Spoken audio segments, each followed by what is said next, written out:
దానిపైన మీ స్పందన ఏంటి? తెలంగాణ రాష్ట్ర ఏర్పాటు కళ నెరవేరిన తర్వాత కూడా ఇంకా ఈ లెగసీని కంటిన్యూ చేస్తూ జీటీఏ చేస్తున్నటువంటి ప్రయత్నాన్ని నేను మనస్ఫూర్తిగా అభినందిస్తా ఉన్నా. మరీ ముఖ్యంగా యోయో టీవీ మీడియా పార్ట్నర్గా ఉంటూ ఈరోజు అద్భుతమైనటువంటి ప్రయత్నం సమాజానికి తెలియపరిచేటువంటి చేస్తూ ఉన్నారు. కాబట్టి మల్లారెడ్డి గారిని, అభిషేక్ రెడ్డి గారిని, వారి యాజమాన్యాన్ని, అదేవిధంగా సిబ్బందిని అందరినీ కూడా నేను మనస్ఫూర్తిగా అభినందిస్తా ఉన్నా. ఇటువంటి చొరవ తీసుకోవాల్సినటువంటి అవసరం ఎంతైనా ఉంది. ఈరోజు తెలంగాణ రాష్ట్ర కళ సాకారం అయిందనే కాదు, తెలంగాణ సమాజంలో అన్ని వర్గాల వాళ్ళు, ప్రత్యేకించి యువత, విద్యార్థులు అమెరికా కానీ ప్రపంచ దేశాల్లో పర్యటించాలన్నా, వ్యాపారాలు చేయాలన్నా వారికి ఒక నెట్వర్క్ ప్రాబ్లం ఉన్నటువంటి కారణంగా అనుకున్న స్థాయిలో రాణించలేకపోతా ఉన్నారు. కాబట్టి డెఫినెట్గా నేను అర్థం చేసుకున్నంత మేరకు పలు సందర్భాల్లో యుఎస్ వెళ్ళినప్పుడు కానీ, పలు సందర్భాల్లో జీటీఏ ప్రతినిధులు హైదరాబాద్కి వచ్చినప్పుడు కానీ నేను గమనించింది చాలా అద్భుతమైనటువంటి ప్లాట్ఫామ్ అవుతుంది యువత ఎక్స్ప్లోర్ కావడానికి అనేది మాత్రం చాలా స్పష్టంగా అర్థమైంది. సో జీటీఏ సేవా కార్యక్రమంలో మీకు నచ్చిన విషయం ఏంటి? మొట్టమొదటిగా ప్రత్యేకించి తెలంగాణ ఉద్యమకారుడిగా తెలంగాణ భావవ్యాప్తి కోసం వారు చేసినటువంటి సాంస్కృతిక కార్యక్రమాలను నిజంగా చాలా ఆస్వాదించడం జరిగింది.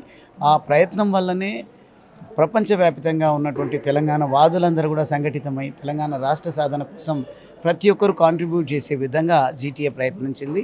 దానికి నేను వారిని మనస్ఫూర్తిగా అభినందిస్తా ఉన్నాను. సో మీ సైడ్ నుంచి ఒకవేళ జీటీఏ కోసం ఫర్దర్గా ఏమైనా గ్రో చేయాలి అంటే మీ తరపు నుంచి మీరు ఏం చేద్దాం అనుకుంటున్నారు, ఒకవేళ మీకు ఛాన్స్ ఉంటే?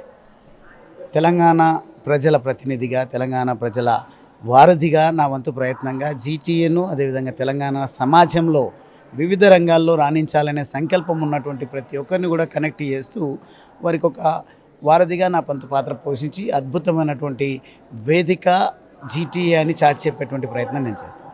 అండ్ వన్ మోర్ థింగ్, మనకి బతుకమ్మని చాలా ఇంటర్నేషనల్ లెవెల్లో తీసుకెళ్ళడానికి ట్రై చేస్తున్నారు మన జీటీఏ వాళ్ళు. సో దానికి ఎలా అనిపిస్తుంది మీ ఫీలింగ్? తీసుకెళ్ళడానికి కాదు, ఆల్రెడీ తీసుకెళ్ళిన రాదు. అందుకోసమే GTA has its own recognition by with what you call బతుకమ్మకు ప్రత్యేకమైన గుర్తింపు తెచ్చిందే ప్రపంచవ్యాప్తంగా జీటీఏ తెలంగాణ వాదులు అనేది మాత్రం నాకున్నటువంటి విశ్వాసం. కాబట్టి వారిని నేను ఎప్పటికీ ప్రత్యేకంగా గుర్తుంచుకోవడం ఈరోజు కారణం కూడా ఈ మొదటి కన్వెన్షన్కు రావడానికి అదొక బలమైన కారణం.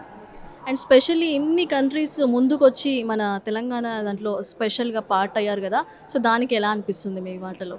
చాలా గర్వంగా అనిపిస్తూ ఉంది. నిజంగా గతంలో తెలంగాణ విడిపోతే చీకటిమయమవుతుంది అని చెప్పినటువంటి సందర్భం నుండి ఈరోజు తెలంగాణ విడిపోయిన తర్వాత కూడా అద్భుతంగా ఈరోజు రాష్ట్రం పురోగతి సాధిస్తూ ఉంది. ప్రస్తుతం ఉన్నటువంటి ప్రభుత్వం విషయంలో నేను ఆ పాజిటివ్ మాటలు నేను చెప్పలేను, ఎందుకంటే నాకు ఒక రకమైనటువంటి బాధాకరమైనటువంటి పరిస్థితులను ప్రస్తుతం చూస్తూ ఉన్నాం. అది ఏది ఏమైనప్పటికీ రాజకీయాలను పక్కన పెడితే జీటీఏ తీసుకుంటున్నటువంటి చొరవ వల్ల ఈ పొలిటికల్ లీడర్లు కానీ పొలిటికల్ పార్టీస్ కూడా తెలంగాణ సెన్స్లో ఒకటయ్యేటువంటి అవకాశం ఉందనేది కూడా నేను భావిస్తూ ఉన్నాను. కాబట్టి తెలంగాణ ఉనికిని కాపాడేటువంటి విషయంలో ప్రతి తెలంగాణ పౌరుడు ఏ రకంగా అయితే ప్రయత్నం చేయడం జరిగిందో ఆ స్పిరిట్ను కోల్పోకుండా ఈ జీటీఏ పనిచేస్తుంది అనేది మాత్రం నేను భావిస్తాను. థ్యాంక్ యూ సో మచ్ అండి.